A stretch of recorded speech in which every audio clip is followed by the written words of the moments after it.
All right, so today we're going deep into the work of Professor Prabhat Ranjan.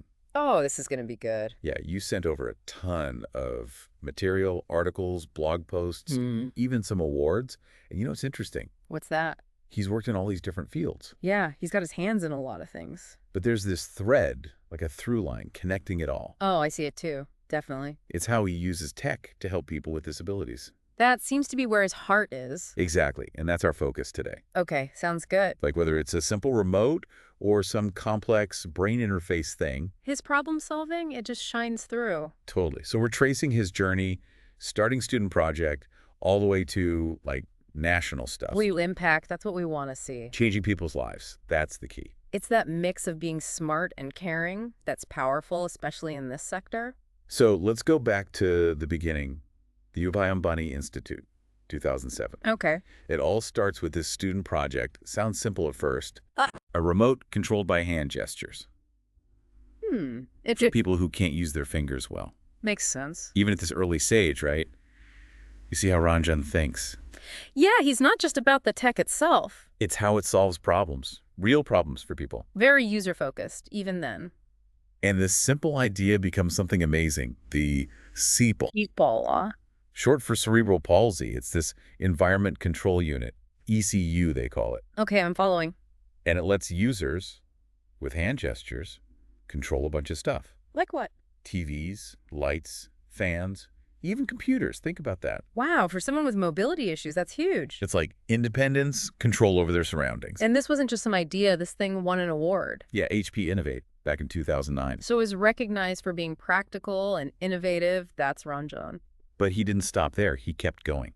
Always pushing forward. He starts working on systems using voice, eye movements, Really? even brain waves. Wild stuff. So he's making sure it's accessible no matter the disability. Yeah, reaching more people, wider range of needs. It's like, Breaking down barriers, one technology at a time. it's this constant theme with him, isn't it? It definitely seems that way. He's not about building gadgets just to be fancy. It's about changing lives, that's clear. And we see that best with, what's it called? Brain-computer interfaces. BCIs, right? This is where things get really futuristic. Yeah, a bit sci-fi. How do you even apply that to assistive devices? Well, he started with these neuro headsets. Like the ones for gaming. Exactly. He saw they could be used for something more meaningful. Interesting. Imagine people with really severe disabilities Yeah. interacting with the world in ways they never could before. So these headsets, they pick up brainwaves, turn them into commands. Kind of like mind control, right? That's amazing. Imagine just thinking, and then your environment responds to you. Whoa. Did his system actually do that? It did, and it led to some incredible stories. Really powerful stuff. Okay, now I have to hear this. What stories? Give me examples. All right, so there's this man, Mr. Suresh Carrot, quadriplegic for 13 years. Oh, wow. 13 years. That's a long time. Can you imagine the frustration, the isolation? I can only imagine. But Ranjan's system, it gave Mr. Carrot the ability to type again. No way. After all that time. Think about it, expressing thoughts, talking to loved ones, connecting again. It's like regaining a part of yourself, a part you thought was lost. That's the power of this technology. It's really something. It shows you what's possible when tech is designed with purpose. And when you truly understand what people need, what they're going through. Human needs. At the heart of it all. Exactly. And that's just one story. There are more, just as inspiring. Okay, well, now I have to hear them. Tell me more. Let's dive in then, shall we? Okay, so we have Charu Kandal. She was this amazing animator. Oh, wow, an animator. But she had a spinal cord injury. That's awful. Yeah, but get this. She used Ranjan's system to keep animating. Really? So even with the injury, She didn't give up, and the BCI helped her keep going. that must have been so empowering to still do what she loved. It's like finding a way back to yourself after something so hard. It shows how much Ranjan understood. It wasn't just function. It was about giving people hope, a sense of purpose. And it's not a one-size-fits-all thing either, right? Right. Like there was this other user, Mr. SS. Okay. He actually preferred BCI typing over voice recognition.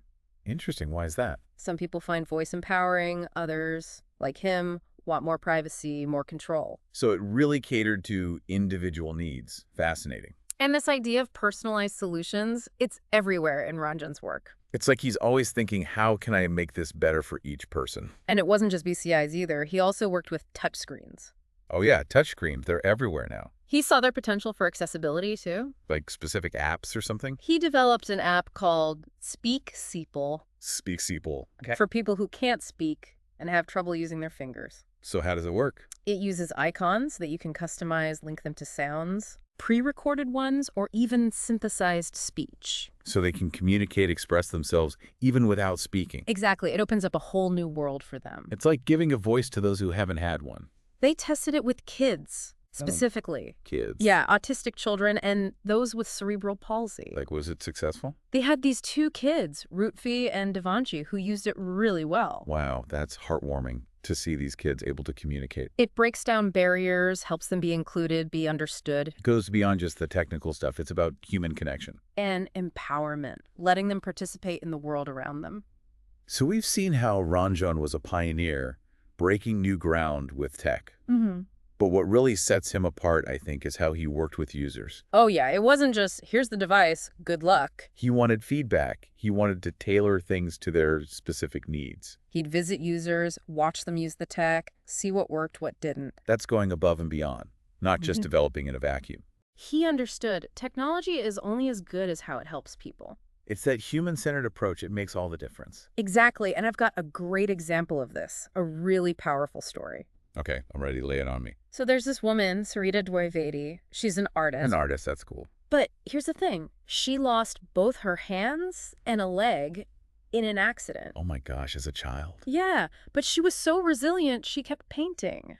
That's incredible. What a spirit. Ranjan saw that, and he wanted to help her even more. What do you do? He worked with this company, Kaladai Motorworks, to design a special wheelchair. A wheelchair, specifically for her. Yeah, it was foot-operated, so she could control it herself. So she could move around independently. That must have been amazing. She'd always dreamed of that, and Ranjan made it happen. That's assistive technology at its best, isn't it? It's not just about the device, it's about possibilities. Understanding someone's dreams and using tech to help them achieve them. That's what Ranjan was all about, making dreams a reality. It's so inspiring. It makes you wonder what else is possible. Exactly. What other barriers can we break down? What other lives can we change? It gives you hope. It makes you want to be a part of it. And that's the legacy Ranjan leaves behind, a legacy of hope and empowerment. Yeah, it really makes you think. It shows his impact wasn't just about the gadgets themselves, you know? Right. It's that whole sense of community, of empowering people. Using tech to make things better, especially in this area. And that's something we can all learn from. Absolutely. Like, thinking bigger picture for a sec. Okay, yeah. Ranjan's work, it shows us something crucial. What's that?